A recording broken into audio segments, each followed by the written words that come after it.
Aloha! This is ACIM, A Course in Miracles, and we're on a review lesson today.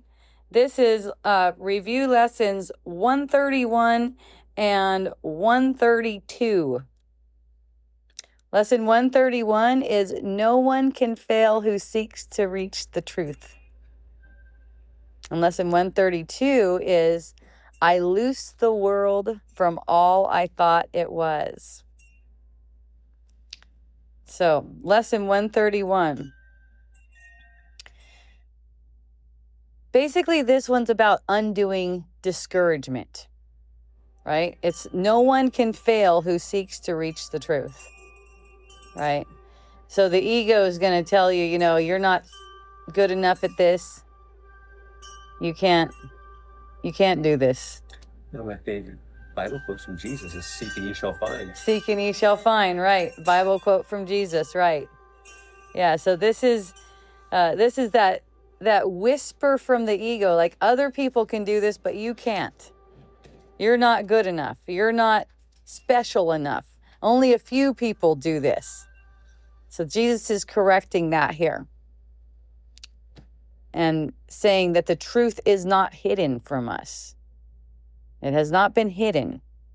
And that's a common thing where we feel like it's not available. It's not available to us. And what this is saying is when you seek the truth, you're asking the Holy Spirit for guidance. So you're not going to fail if you're actually seeking the truth. So there's a difference between seeking the truth and listening to the ego's voice. Right? Like just notice practically in your mind, there's a difference between seeking the truth and listening to that voice that's telling you you're not going to get it. And that's the switch, because when you seek it, you are going to find it. When you seek the truth sincerely, you are going to find it. That's why he used the word no one can fail. Okay, he's not saying some people don't fail. He's saying no one can fail. He's not saying people who are spiritually advanced or have done a bunch of study. It's no one can fail who seeks to reach the truth, right? So, a couple things that come up. One is the idea that you don't meditate enough. The idea that you don't do A Course in Miracles correctly. That's another one. I've heard people say, I'm going to do A Course in Miracles again because I didn't really do it correctly last time. Well, doing the lessons in A Course in Miracles is a really good idea. I recommend it. It's mind training. It's good. But it's not because you didn't do the lessons right that you seem to not be finding the truth. It's because you're believing thoughts that say, you have to do more. You need to do more. All of the doing that you're engaging in through A Course in Miracles is really just to get you to the point where you go, okay, I accept it. I can't fail. If I'm asking for the truth right now, then I know I know the truth right now. You're giving it right now. And if you really, truly want to know the truth, you have that now. It's just that these thoughts that say you don't have it. You got more study to do. You don't even really have to get through all of the lessons. You can do them a bunch of times. I've done them 4.5 times. I've done all the lessons 4.5 times. I like it. It's fun. But that's not because I don't know the truth. It's like the truth is known to us. It's known and it's within everyone. It's just that these thoughts are covering it up and they're being believed over and over again. Okay, so no one can fail who seeks to reach the truth. The only requirement is willingness to seek the truth in the moment, rather than the will to follow the ego, which is an imposter will. That's defending an illusion. I'm not there yet. That's what the ego says. I'm not there yet. I've got a ways to go. There's only now. It can only be accepted right now. And, this isn't like a fake it till you make it kind of thing. It's actually something that you know right now. It's actually something that you already know. You know who you are right now. The question about who am I, that's coming from the ego. You already know yourself. So throughout this lesson, it's exposing how the mind is divided. Most people are saying they want the truth, but they're also wanting something else. They're wanting specialness. They're wanting to be in control. They're wanting specific outcomes. See, when you have a thought in your mind that's wanting a specific outcome or wanting control, you are not wanting the truth in that moment. That's why you're not seeing it. That does not mean you have more to learn. It's a matter of willingness. That doesn't mean you need to do, you don't need to do more lessons to know this. When you're defending a personal identity, anything like that, you want to be right, then you're not actually seeking the truth. That's why you're not finding it. There's a difference between listening to the Holy Spirit and listening to the ego. So, to the ego, and this is what's going on, a lot of the times the ego is saying, I want the truth, but the ego only wants the truth without sacrificing its identity. So when you're thinking, I want the truth, but not like that. But no, I won't give that up. I won't give that idea up. Like for instance, I was talking with one of my friends and believing that there are evil spirits. If you want to believe that there are evil spirits, you don't want the truth. If you want to believe that there are victimized people or that you're a victim, you don't want the truth. So you have to want the truth completely. That means you don't want illusions anymore. You don't want particular outcomes. To listen to a thought that says, I am attached to this outcome. Look, a thought that says, I am attached to this outcome is the ego. All you have to do is give a nod to God in that, recognizing that that's the ego. That thought that says, I want this particular thing is not you. So it's in recognizing that it's not you. Okay? So truth is not something that we come up with. It's something that we are. It's what we are. All these other thoughts are something that we come up with the ego. And the ego's idea of truth comes with getting what we want. Getting the money we want, getting the person we want, getting the body we want. Whatever the ego's telling you is the opposite of the truth. So we're removing blocks to the truth. So the lesson says that truth can't be sought outside of ourselves. This is a major reversal, isn't it? Because, even studying A Course in Miracles, what I'm noticing is people clinging to A Course in Miracles. That's outside of your mind, right? That is outside. A Course in Miracles is outside of your mind. It's meant to be a pointer. Tool. It's a tool, right? It's not going to save you. It's you deciding that you want nothing but the truth that reveals to you what the truth is. That's why Jesus says, no one can fail who seeks to reach the truth. That's the lesson we're on, by the way. No one can fail who seeks to reach the truth. Okay? So if you're seeking fulfillment in a relationship, let's say a thought occurs to you that why are they abandoning me?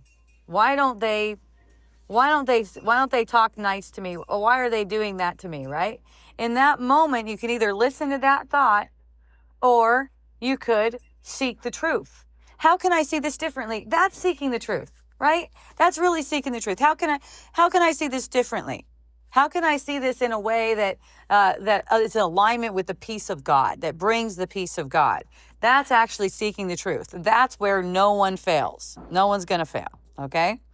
So A Course in Miracles can become a crutch like that to actually avoid seeing the truth, because it's being used as something to tell you, you have more to learn. You do not get it yet.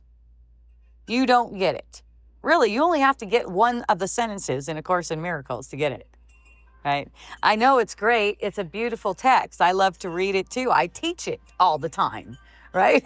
It's true. You take one thing and go over it over and over and over again, it all leads to the same thing. Yeah, it's all this. Right. It leads to the same thing. So anything like, like body improvement, it's like that kind of stuff can go on the forefront, but just notice that you want the truth, because whatever it is that you think you can improve upon in your life, it only leads to death. That doesn't mean you have to avoid those things, but you can actually know the truth behind the stories that are playing out. It's just a matter of willingness to know that you're the truth, and the stories that are playing out, whatever you're trying to improve in your life, whether it's your body, whether it's your relationship. Death is neither good nor bad. Death is just no thing. Just is. Yeah, it's just no thing. Yes. It's see, the thing about death is there isn't any. There isn't any. That's why it's not good or bad. If there isn't any, then how would it need to be good or bad, right? If there isn't any death. But when we put it's bad or it's good, then we make it into something. And that's really anything in the world. There is no good or there is no bad. That's right. Everything is neutral. Yes. Everything in the world is neutral. And then, in our reality, there's just no such thing as good or bad or neutral. So because our reality isn't right. Our reality is holiness. Yes. Our reality isn't the reality of truth. Yeah. Okay. So you're talking about, you're calling the reality this illusion. So just so people don't get confused. Yes, I know what you mean.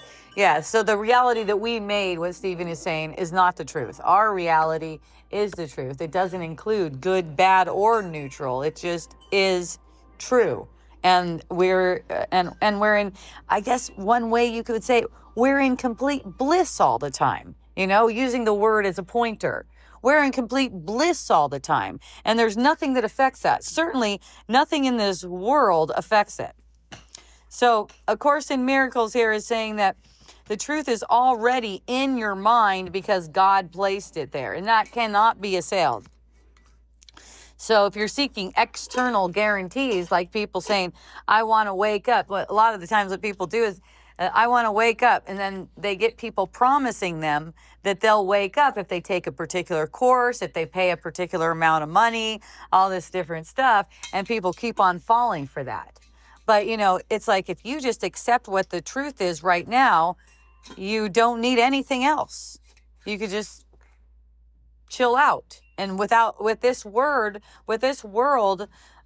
just unwinding itself on its own and knowing that there's nothing to do, you can enjoy everything because you're here. That's the reason. And you're undoing everything in the world. That's what's so exciting.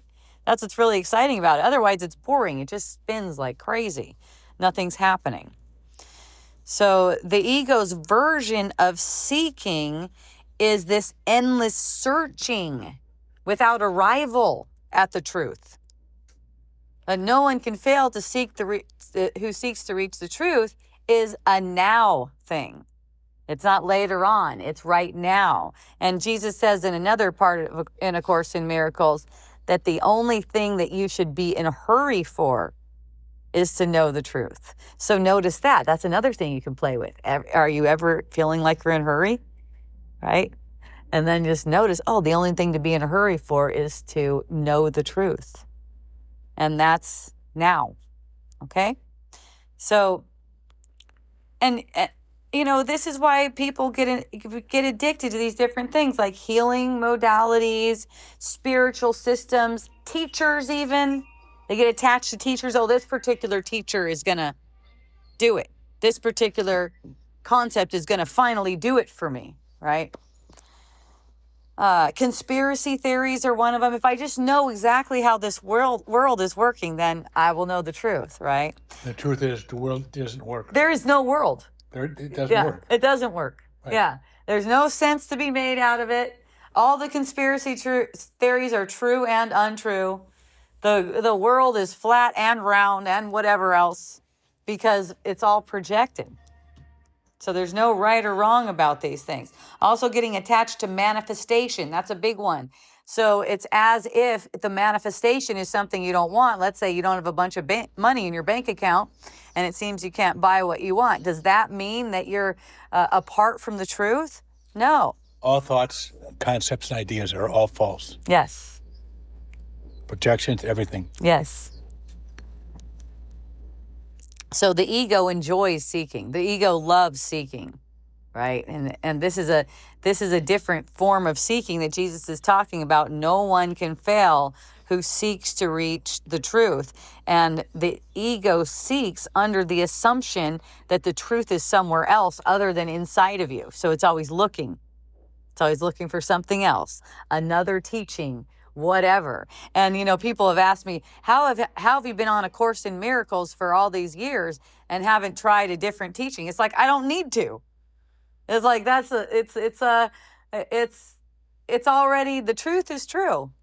And I seem to love A Course in Miracles and love helping people through A Course in Miracles. So I don't feel the need to go jumping around looking for some different teachings. Or it could be a different course other than A Course in Miracles. Sure. It takes you there too. Yeah. It doesn't have to be the Course in Miracles. Does not have to be A Course in Miracles. That's right. That's why it's called A Course in Miracles. Yes. Not The Course in Miracles. People in A Course in Miracles believe it the way. Yeah. The right. only way. That's right. Forgiveness. That's turning it dogmatic. That's just turning it dogmatic. Right. That doesn't help anyone. So spirit seeking, what Jesus is talking about, is different. This kind of seeking is seeking to relinquish interference to the truth. It's not actually looking outside of yourself for a new teaching, a new discovery to get you there.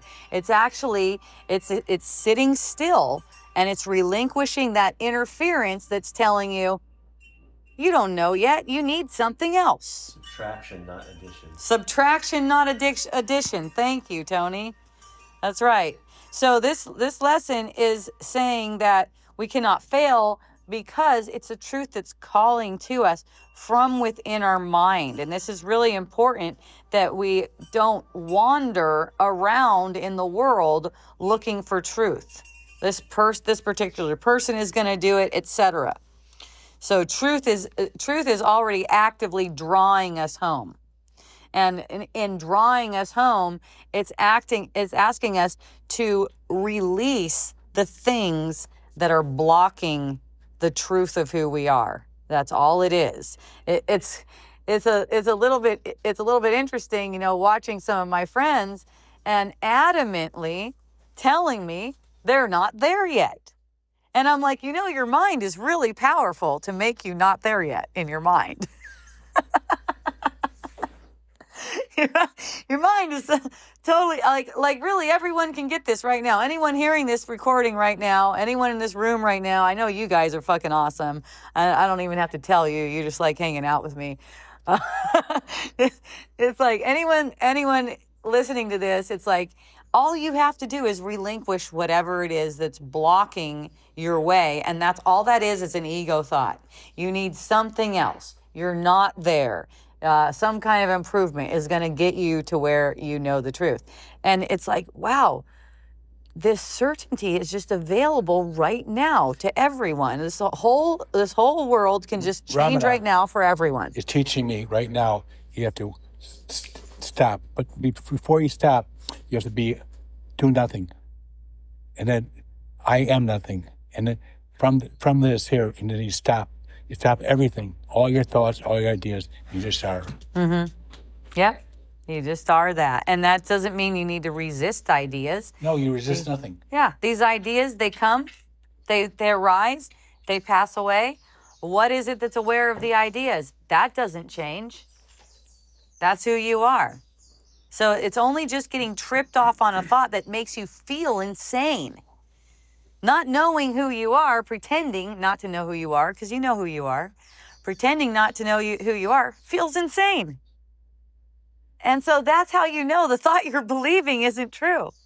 So you don't have to believe that. One of my friends told me yesterday, Hope, I'm dealing with the ego so much. I just turned 40 and I've just been crying my eyes out because I'm thinking these thoughts about how I haven't done enough in my life. And I go, here's the thing. Fuck that. Fuck that thought. It doesn't mean anything. You don't have to do anything with it. It's really just hiding the truth right now. And your wanting to do anything with it is making you feel insane. That's why you're crying. That's what happens. So our attraction to peace, love, innocence, God, these are natural because these reflect who we are. We're naturally attracted to these. Yet we're also attracted to, and we're listening to the ego, fear of the truth, fear of what's peaceful, loving, innocent, right? How does that make any sense? We just don't have to listen to any of those thoughts. And why would anyone fear what's true, really? And that's from listening to the ego. It's because the truth dissolves the separate self we think we are. So let's say we have a longing for something or someone, let's say. We're not really capable of doing that. We're not really capable of longing for anything in the world, a person, a position, a better this, that, or the other thing. We're not really capable of that, but we believe in it because it's habitual, because it props up the self-image. When we're willing to see that any of those thoughts are just leading to death and we don't have to believe in them, we can just be released of them. And really, that just comes to willingness to see it that way. See it as something that you do not want. It's leading you to dreaming. Like I'm saying, you're not really capable of thinking these thoughts. These don't have anything to do with you. The ego interprets your awakening as a personal death. So that's why the fear thoughts come in. So most of the resistance is not exactly to the truth itself, but to losing the identity. Losing that one that's able to say, I want this. I am this. So anytime we say, I am, like let's say, I am Hope, I am this many years old, and anything like that. In regular conversation, yes, I just met with a bunch of people yesterday, right? The way I ask people, I go, what name do you go by? I don't ask them, what's your name? Because it's not really true. It's more true. What name do you go by? Like in this dream, what name do you go by? Right? What apparent age are you? I know you're an eternal being. What apparent age are you in the dream? That just makes more sense to me. Because we tend to get hypnotized into believing we're these things that we say we are over and over again, right? So you might find yourself in conversation, but you're in the background, aware that none of these things that you're even saying are true, right? That's how you remain aware. You could remain aware of the truth all the time. That's a choice you make to remain or not, okay? So You have to love the truth more than anything else. Only that thing. Yes. With all my heart. Yes. With all my heart, all my soul. That's right. And only that thought. Yes. And look, be honest with yourself. If you're going, okay, I want the truth, but I don't completely want the truth, apparently, because I'm going to pursue this thing right now and forget about the truth. Just be honest with yourself when you're doing that. And you're dreaming. You're choosing a dream. And, it's not good or bad to choose the truth. Like, nothing's good or bad, right? It's not good or bad to choose the truth. Of course, when you choose the truth, you're going to be perfectly peaceful. But to an ego, that's scary because you would have to lose the identity about you want this particular thing. I want this particular thing. I don't want the truth right now. You can feel it in your body's energy field. I mean, let's say, something's coming up and it seems like you have to do a bunch of things. And you're going, okay, you're actually saying, I'm going to ignore the truth right now in a subtle way. Whenever you notice your body's energy field will close down. You'll kind of like clench down. Let yourself get a deep breath and awareness that oh yeah, I really do want the truth. Or, okay, I'm noticing that I do not want the truth right now. I want to do this first. Just your honesty about that is huge, right? And if you're going through something, like you're going through any kind of emotional turmoil or anything like that, your honesty that is emotional turmoil, your honesty about, oh, there's attachment, it's not a problem. There's attachment, and if you're aware, all I want is the truth, boom, you're back to the truth immediately. And the attachment thought may come back again and again, and you just keep on looking at it like that. You may be crying, you may be having some kind of suffering thing come up or something like that. But when you stay focused and be in a hurry to see the truth, you're going to become more and more stabilized in it as time goes by. And that is a beautiful way to use time. So you can have an occupation or a habit, Sure. or some and be honest with it. That's right. And still do it. That's right. Exactly. I mean, I found myself smoking spliffs on the regular, like a lot of times. I have recently not stopped smoking spliffs on the regular right now, but that could change at any moment. And I don't fucking mind, because that doesn't have anything to do with the truth. It has nothing to do with the truth. But if I take that to mean that I'm far from the truth, or I have something to learn, so I have to kick that habit first before I know the truth, then I'm lying to myself, right? So I demonstrate to my mind, in whatever apparent habit I seem to be having, that has nothing to do with the truth. And if I'm in a hurry to know the truth, that's not going to be an issue at all. No thing is going to be an issue. Nothing needs to be resisted either. Even all of your habits, they'll fall away when they need to. And don't be in a hurry for them to fall away. Be in a hurry to know the truth. It's like we're having this experience to taste all the flavors for God. Yes. So even the flavor of I'm not there yet, you can see the truth in that. Yes. It feels like I'm constricted today. I'm not there. And it feels like I'm just one with God today. All those are the flavors. They're all different flavors. Right. They're all different flavors. And then, see, all the flavors are happening in the perception. Where you are is not anywhere where any flavors occur at all. So within any of those flavors, even the thought, I need to do something else, it's like you can enjoy that because it doesn't mean anything. And that is knowing the truth. And so even when your self-image seems to be disturbed, you can know the truth. Behind the disturbance, you can still know the truth, and let the disturbance be, like you said, a flavor in the dream. No problem. The flavor is I feel like a separate self. That happens too sometimes. Yeah. Part of it. Right. Right. Well, and that's the thing. We seem to go in and out of amnesia. And one thing that occurred to me the other day, like when I go into amnesia and I'm still knowing what the truth is behind that, you can't get rid of the truth, right? You cannot get rid of it. And I'm still knowing what the truth is. It's like, oh, I'm putting myself under amnesia so I could experience this, like you say, flavor, right? Why am I doing that?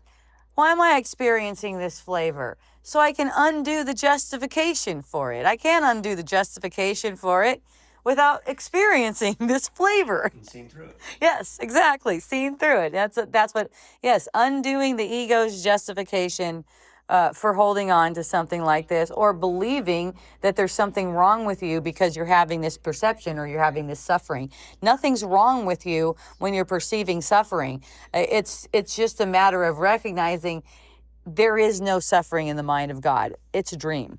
It's being propped up by a thought. What is it? Let me forgive the thought that's propping up the suffering, right? That honesty is really powerful. This is how the resistance loses strength. It's being brought to awareness.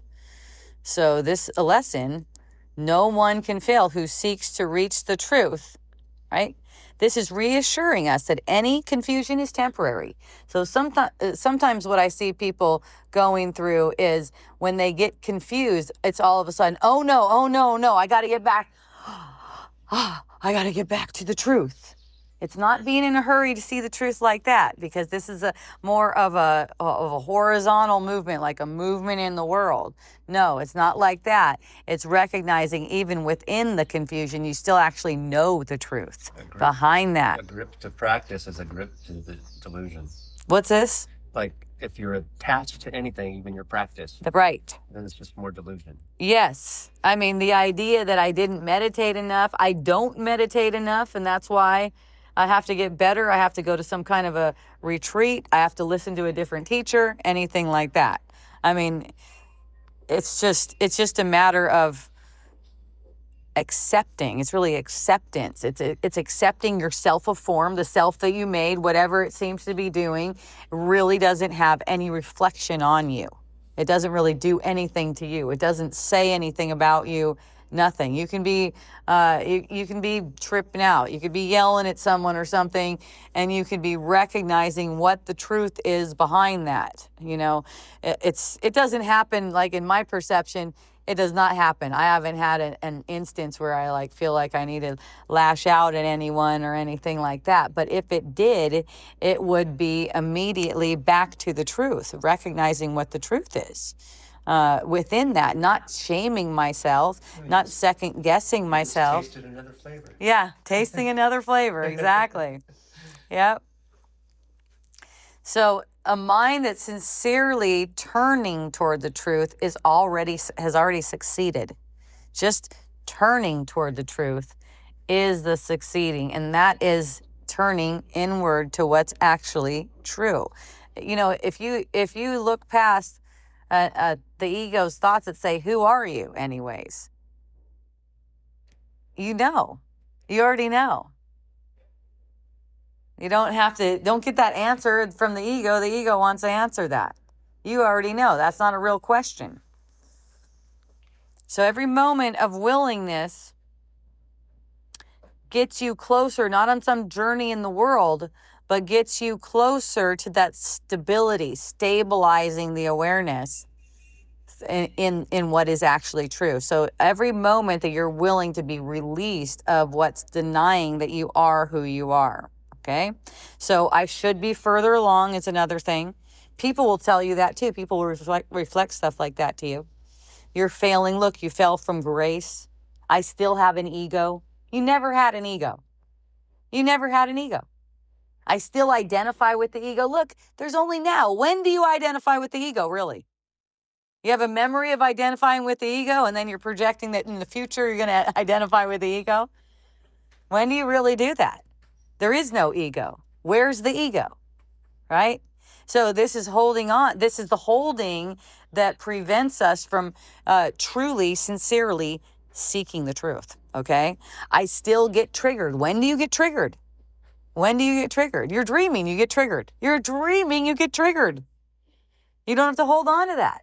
I've had instances where, people seem like they're pissed at me for something that I seem to do, and just in recognizing none of that shit happened, all that stuff falls away. And it kind of surprises people too, because they'll be like expecting, oh, Hope's in trouble. And they'll be like, hey, there was no trouble. Yeah, because I didn't make it any trouble. I didn't believe in it. Right? I didn't believe what all these people were saying. Oh, now you're going to be ostracized from the community because you said this particular thing. It seems like I just said that particular thing just so I could have that experience, right? This was the time where what's popping in my mind, the time where I said nigger 7 times on a post and posted on Facebook. Just nigger, nigger, nigger, nigger, nigger, nigger, nigger, with a bunch of hearts behind it, right? And all of a sudden, all these people are like, rah! And I'm just like, none of that stuff means anything. And it all just faded right away. No one was and my friends were like, I can't believe that. Nothing even happened. I'm like, that's because it doesn't mean anything. It's a fantasy. It's a fantasy. Yeah, there's no reason for anyone to ever be pissed at me. We made up a word. Yeah, we made up a word. And it rhymes with trigger, which is pretty funny.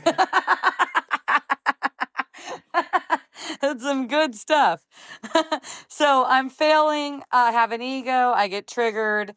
Okay, so the course, A Course in Miracles here, what Jesus is saying here, he's not measuring your perfection by your behavior. That has nothing to do with it. No one can fail who seeks to reach the truth. Is not saying that if you have certain behavioral issues, then you can't do it. Right? Everyone can do it. I just heard someone around here murdered someone today. He can do it. That guy can do it. The guy that apparently murdered someone in a dream. He can do it right now. If he wants to know the truth, he can know the truth. If he doesn't want to know the truth, this will just keep on going on, spinning through more millions of lifetimes, doing the same boring shit. Being awake to the truth doesn't get rid of your awkwardness. Being awake to the truth doesn't get rid of your awkwardness, right? You're playing out your awkwardness anyways. You think that it's going to make you a kinder or a gentler or less of a schmo? Yeah, right. It may or may not. It depends on what the Holy Spirit would use this body for, right? How is the Holy Spirit using the body? The Holy Spirit's always using it for awakening, but in what way is the Holy Spirit using it? In what way is it the most helpful? One thing I shared with my friend who was confused about working out, I said, you know what helps me is to have no purpose for my body. I have no purpose for my body. I let the Holy Spirit use my body for the Holy Spirit's purpose. And then I find that whatever exercise I'm doing is totally enjoyable. I never find myself making myself do some kind of exercise so I can get the right body, right? It's like the Holy Spirit already knows. In this dream, I want the best fucking body possible. I want the most beautiful fucking best body possible. Holy Spirit already knows that. There's no problem with it. My knowing is that I don't really want anything here that doesn't even make any sense. So that kind of thing can play out, but in a way that's joyful. I don't have to make it. I don't have to do it. I don't have to make myself that. Decisions. We're not making any of those decisions, right? But we are making a decision between truth and illusion. And if we're following the ego, of course, anything that we're going to do is going to seem to take willpower. We do not need willpower in the world. We only need willingness to see the truth. Even engaging willpower in the world is many times, I'm saying many times, because you could still be aware that willpower is playing out and not be identified with it. But when we're identified with it, I witnessed someone talking about their willpower. I'm going to use my willpower to stop smoking. And she perceived that someone else was doubting her, that she could actually do that. And she got super defensive. Don't say that about me, because that's connection with the willpower, connection with that instead of willingness. This body is for the Holy Spirit's purpose. It's for the Holy Spirit's function. It's not for anything else. If I want to use it for my own function, then yes, of course, it's going to seem like I need willpower to make it do what I want it to do. And that's not going to help anything. It doesn't really matter.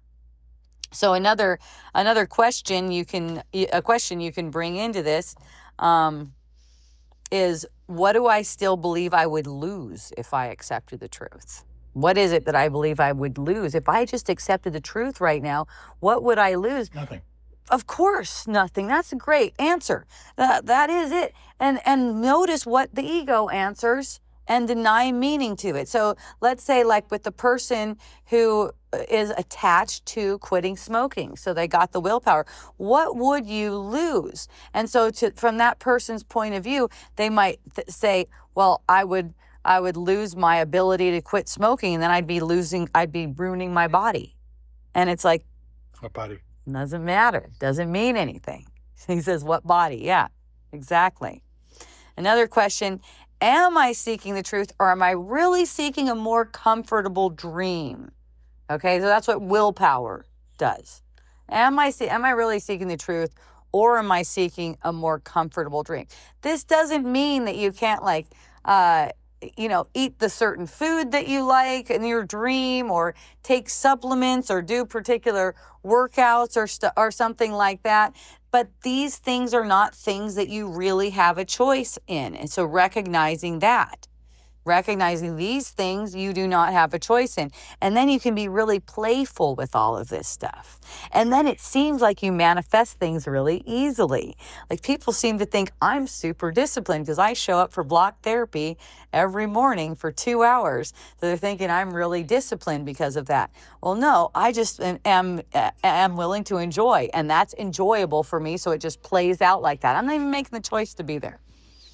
It's just how it plays out. So in recognizing there's no pride about it. Oh yeah, well, if you made the right choices, friend was telling me that people show up as being jealous of her.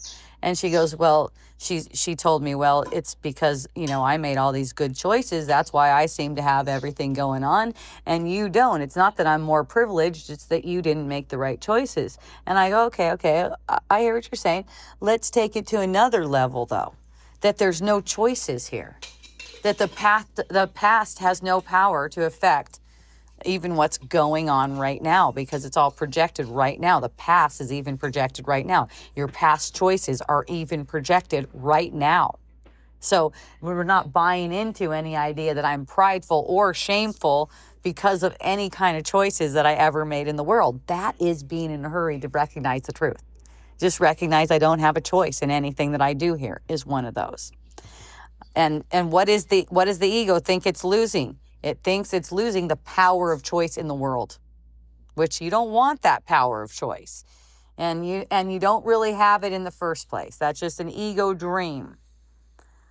So this is trust. It's about trust. If the truth is real and God is real and our nature is unchanged, who we are is unchanged, then awakening is inevitable right now. And it's not because your personal self becomes perfected.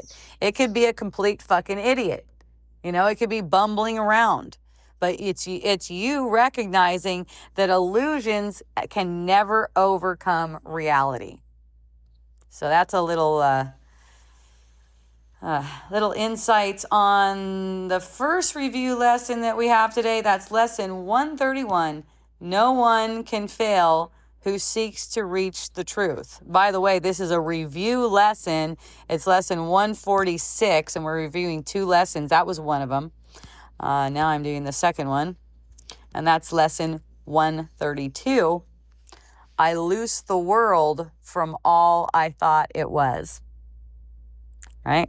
I loose the world from all I thought it was. And these two kind of go together. You see that?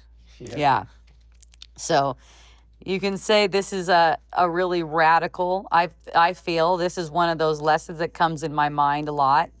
I loose the world from all I thought it was. I'll just notice there's a thought and I notice an insane, basically anything, sadness, frustration, anything like that, that's insane. I loose the world from all I thought it was. And that's our willingness. Yes, that's the willingness. You have to be willing to know that you don't know. Yeah. You have to be willing to know that you don't know whatever anything it is that's going on in the world, but also being willing to know with certainty that you are not any of this. This has nothing to do with you. And in this lesson particularly, I loose the world from all I thought it was, everything I made of it. Everything I made, I think I want in it. I want to get, I think I want to be. I loose the world from that so I could be free right now. So this is reversing the normal understanding and how we perceive things. It says the meaning I gave the world is what I'm experiencing. Right now, the meaning I gave the world is what I'm experiencing. So I'm releasing the world from my interpretations. I don't need to conquer anything. I don't need to change anything. I don't need to help anyone, right? The Holy Spirit's even in charge of helping everyone. I don't need to make the dream any better than what it seems to be. I'm releasing the projections I put onto it. So perception is projection. So everything that you perceive of the world, whatever other people are doing, anything, that's projection. We project the meaning from the mind, and then we're experiencing those meanings and taking them as if they're actual facts. And people will be defensive about the things that we've made fact. Like, you know, let's say like this flower on this pillow is purple. No, it's not. It's lavender. No, it's not. It's whitish, right? And that's the same thing with anything in the world. Whatever we think it is, we can be so sure, but it's still the meaning that we put on it. So that's why two people can experience an event or a memory completely different. The suffering that we perceive in the world is never coming from that thing that we perceive. The suffering only and always comes from the thought of separation, which occurs outside of time. So the ego shows you things inside of time that you should be upset about to distract from the fact that the only suffering is caused by a thought of separation outside of time. It's not inside of time where it happened. There's no trauma in time, actually. It seems like it. I mean, shit, I seem to have memories of like being molested and thrown on my head and shit like that in time, right? But that's only to make it seem like I have trauma that I need to go back and release in time, because that's what the ego loves. You're going into the past, which doesn't exist. Right. You're going to time, which doesn't exist. Which doesn't exist. Really, the trauma is from a thought outside of time that says you're separate. And then out of that traumatic thought, the world is projecting. The world is projecting from a mind that believes in trauma. So just your willingness to see that you're not really upset for the reason you think. That goes back to another lesson, of course, in Miracles. That's really the same thing as loosing the world from what you thought it was. That's another way of doing it. So here's some examples of how the ego assigns meaning. Something that someone says or does means rejection. You're being rejected. Something means danger. For instance, earlier, before there was actually a murder in town, there was a murderer running around, apparently. I saw that come across my Facebook page, that there's a murderer running around. And for me, you know, just at this point, that doesn't even register as any danger to me. No danger to me at all. Even if I were to meet the murderer, it just does not register as something that's dangerous. There's just really no danger, right? That's an interpretation that we made. There's really nothing threatening. Okay. Then the person murdered is apparently a pretty close friend of mine, right? This means loss. I mean, immediately when I was like, oh, great. We're communicating directly now. He doesn't have that body, that body concept. Oh, that's wonderful. Oh, he's relieved of the body concept. Now we're communicating really directly, so I don't experience it as a loss at all. Something apparently means that I'm unworthy. Maybe, you know, you got flabby triceps, you know. I mean, that's one of the things that we could believe that makes us unworthy, right? And really, it's that minutia of the moment. It may seem really stupid or whatever, but the ego doesn't care. The ego will use anything to make it like you're unworthy, you lost something, there's some kind of danger, you've failed, you've made it unsafe for other people even. You know, you just don't believe any of that stuff. So this lesson, I loose the world from all I thought it was, is interrupting these ego mechanisms, okay?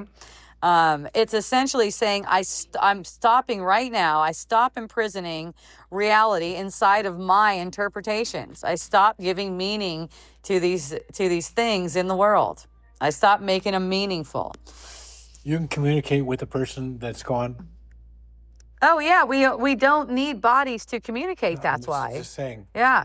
That's great. Yeah, we do not need bodies to. Our communication is ongoing.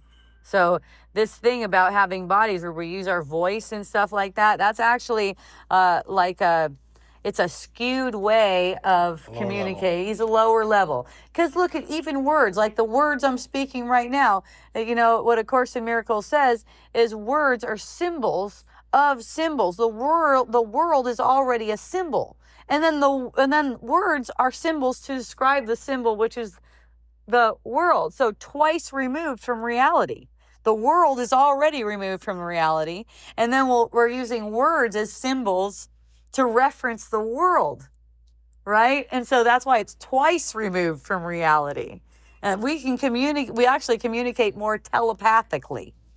So it's the love and the awareness of truth that communicates clearly. So with my friend, it's like I'm communicating with him just by recognizing all is well, right? That's true communication, just by recognizing all is well.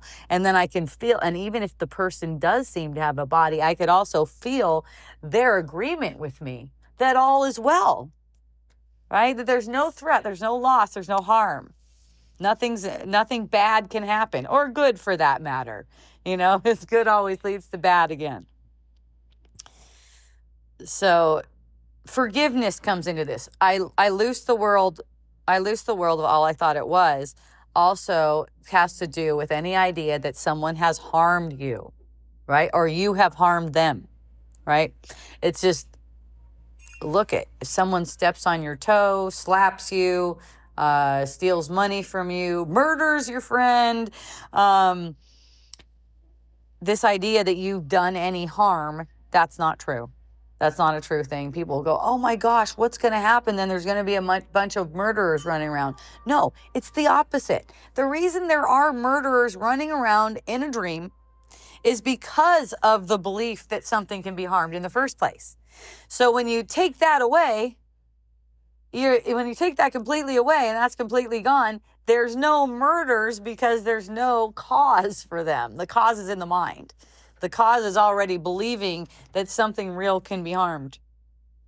Yeah. It's division. It's division. It's an interpretation through fear that something real can be harmed. It's like, man, if someone comes up and kills the body, nothing's changed. There's no change. There's actually no change. It looks like there is a change, but there is no change. And truly, sometimes people think when they hear something like this, well, you're talking like this, you're encouraging murders. They'll say you're encouraging murders.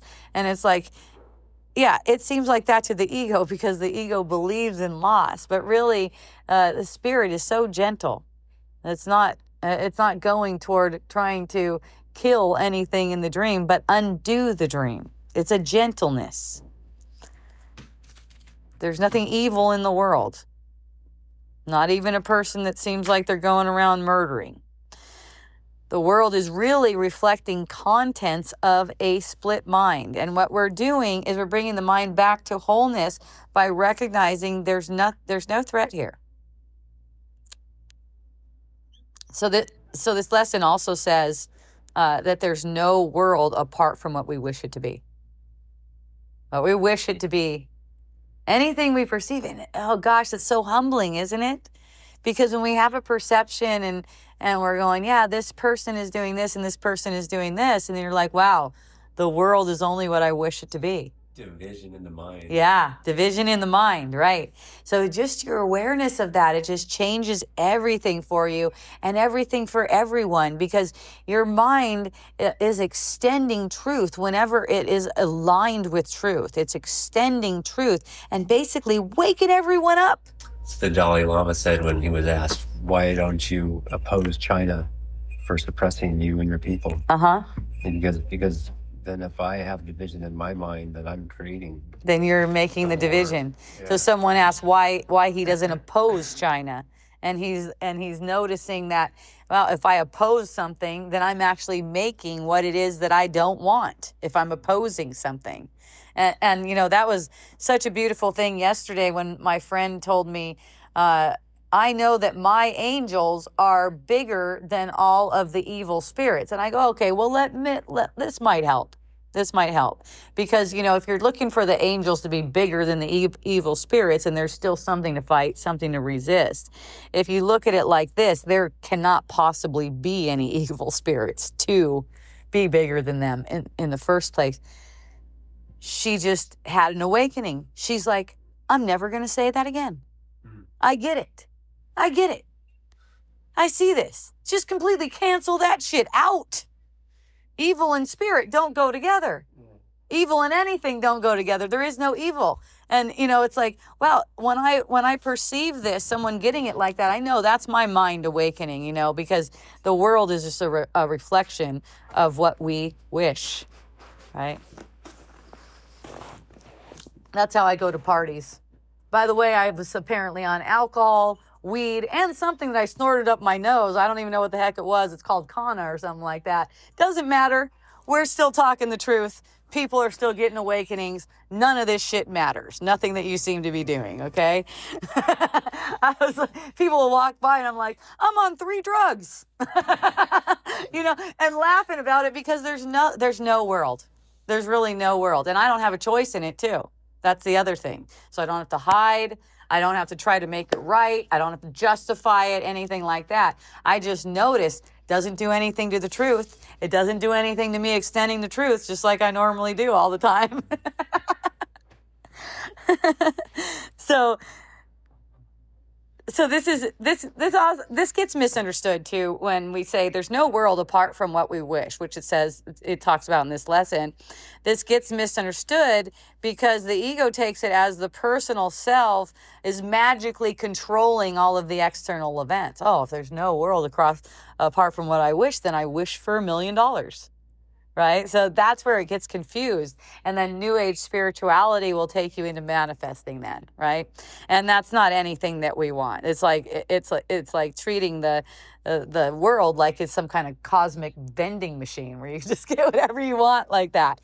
No, it's not like that. It's more like what you wish the world to be based on what identity you're taking yourself to be. That's what's coming. So perception is really being shaped by the purpose that you've given your mind. And that's also the purpose you've given your body. So if you've given your body a purpose to get something that you want, that's the purpose of it, then what you're going to perceive is the effects of that, which is suffering. So that's what it's saying. It's not saying that, you know, let's manipulate it. That's a lot of what New Age spirituality is saying. Okay, if it's all coming out of our mind, then we should make it to where we're getting all of the things that we want. But see, you haven't loosed the world from all you thought it was. And so that's manufacturing suffering for you. Buddha talked about it 3,000 years ago. Yeah. That's what you're pushing away and what you're clinging to. That's it. What's creating that. That's it. Whatever you're pushing away and clinging to, look at that. And here's the way I look at it. I'm not capable of pushing anything away or clinging to anything. That's the ego's game. So then I'm out of that whole thing. I don't even have to try to get out of pushing something away or clinging to it, right? It's because that's more of the same thing. Again, it just keeps on compounding on itself. Oh, I shouldn't be wanting, for instance. Right? I shouldn't be wanting. It's like, no, what I'm aware of is I only really want one thing. I'm only really capable of wanting one thing. And that's the desire that God put in my mind to know the truth. That's really the only thing that I'm capable of wanting. And all these other wants are just illusory wants. Just know thyself. Know thyself, right. So the perception is really being shaped by the purpose we have given our own mind. Okay. So fearful thinking perceives a fearful world. Guilty thinking perceives an attacking world, right? I mean, even when you hear about murder, that seems like attack, doesn't it? But it's really not, because it's not possible. It's really not possible. It's only occurring in a dream. And when your mind's clear to that, you don't even perceive something like that as an attack. So the ego wants perception to appear meaningful, like it's fixed, like I know what's going to happen. The doctors told me if I don't go get this surgery, I'm going to die. And, you know, it's like, do we want to make that true? You know, one of my friends was saying, well, it's not me that's saying that if my partner doesn't get a surgery, he's going to die. I'm not the one saying that. The doctors are saying that. And I'm like, it doesn't really make a difference whose mouth it seems to come out of. It's coming out of your mind. You need to deny meaning to that fucking thing. and then my friend said, well, does that mean he doesn't get the surgery? I'm like, it doesn't matter if he gets the surgery or not. What matters is if you take this idea that if he does or does not do something, it means he's going to die, because your mind is powerful to make that the truth. And then you're not only subject to what seems to be his choice to get the surgery, but whether the doctors accept him to get the surgery, right? People do this with prescription drugs all the time. The doctor said, I need to take this prescription for the rest of my life, otherwise I'm going to die. And then what happens is the prescription price goes up, and then people get really scared that they're not going to be able to afford it. This whole thing can be solved with, I loose the world from all I thought it was, right? And then you realize you don't need anything but the truth. You don't need to try to protect this body. And then, so then you don't have to listen to and believe in the stupidest things possible. Like, it's really stupid to think that, you can save this body or you can harm this body. You can't. It's an illusion. It's just playing out. So this lesson is restoring responsibility to your mind, not blaming your mind. This is how the ego would look at, I'm being blamed, right? No, this is restoring responsibility. This is your power. It's not saying I have caused bad things. That's how the ego would interpret it. This lesson, it would say I've caused bad things before. But this is really saying I'm responsible in the now moment for how I'm interpreting everything. I loose the world from all I thought it was. So this is really for liberation. It means that your peace isn't dependent on any changing circumstances. Okay, so look at, here's a real practical application. Notice how the mind is assigning meaning. There's a sensation coming up, right? And then some context arrives. Maybe a text comes in. Maybe you get a text message, and then there's trying to look away from it, and then there's like, oh, maybe there's a financial problem or something like that, and instantly the ego's going, this means this. Cancel that out. Cancel that this means this out. It's just something arising. A text came in maybe. Maybe you looked at your bank account and there didn't seem to be enough money for something. It doesn't mean anything. Take the meaning away from it. It's instant, okay? So it comes up in it very fast. This means blah, blah, blah, blah, blah. And then just deny the meaning to it. So this lesson is teaching us to pause before letting this story complete. The story, this means this. Pause before allowing that to complete. And what we're doing through that is interrupting these interpretation loops that we've been programmed to do. And they're so automatic. The thoughts come like the speed of light, right? I've heard that they are as fast as the speed of light. Doesn't really matter. It's recognizing you don't need to let that story continue about what this means.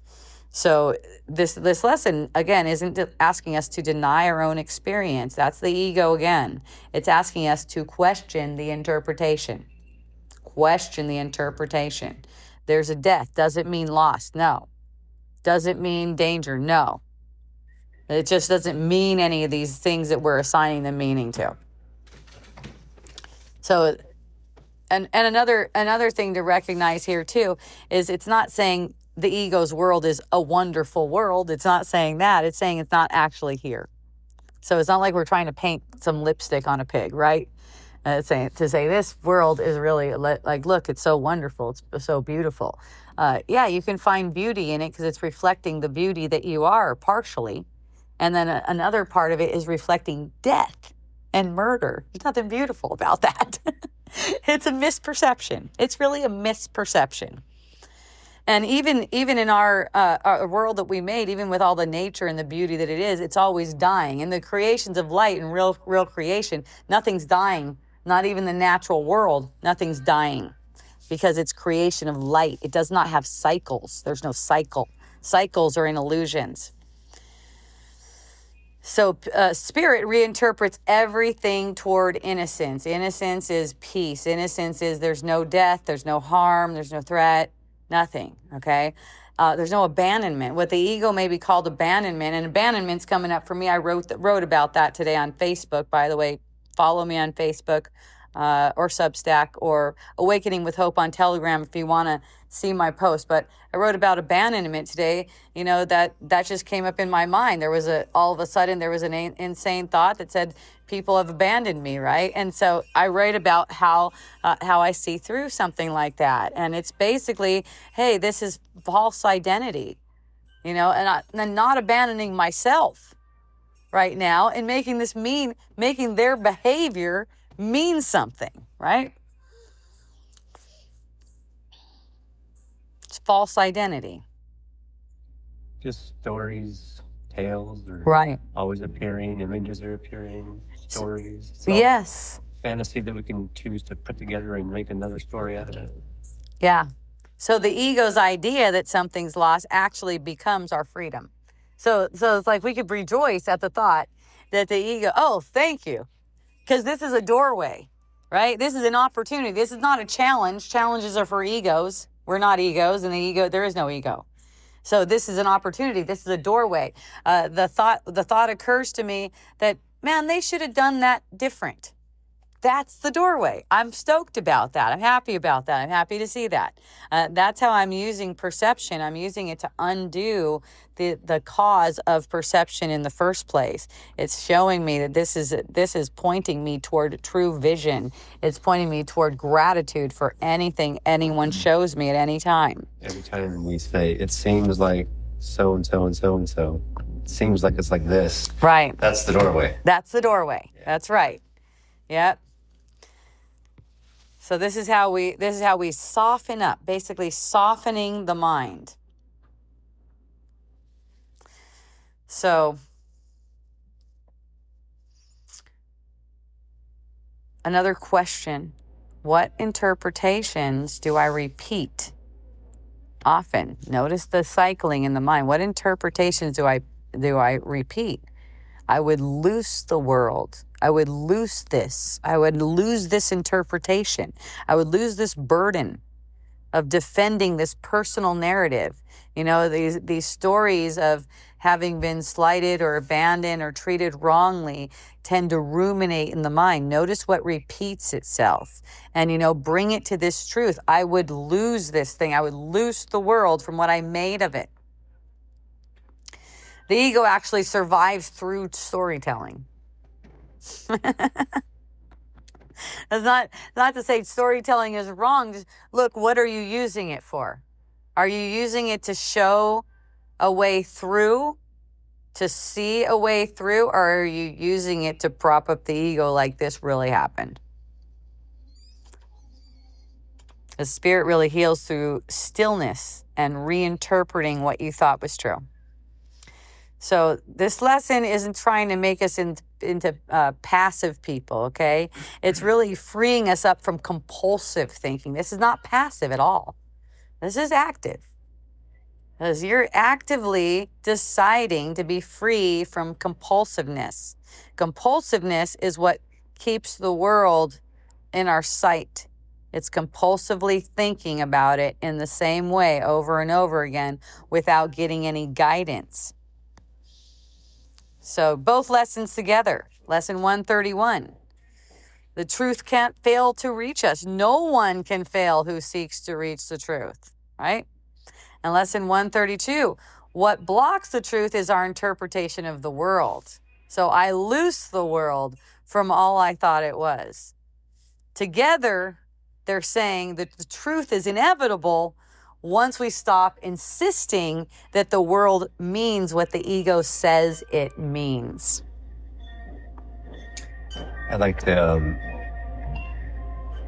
before the interpretation, there's a feeling.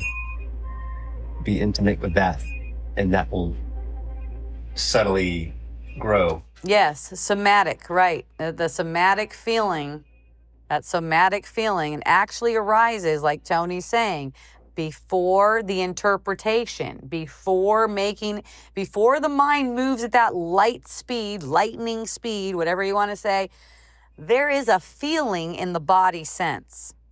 So you may not notice that there's a feeling before you're noticing the interpretation. That's okay. You can go back to the feeling. The feeling actually came first. And see, the thing about recognizing what the feeling feels like is you can notice you don't want to keep that interpretation. I loose the world from what I thought it was. No one can fail. I cannot fail when I seek to reach the truth. And that concludes our lesson for the day. Yay! Yay! Thank you, everyone. I love you.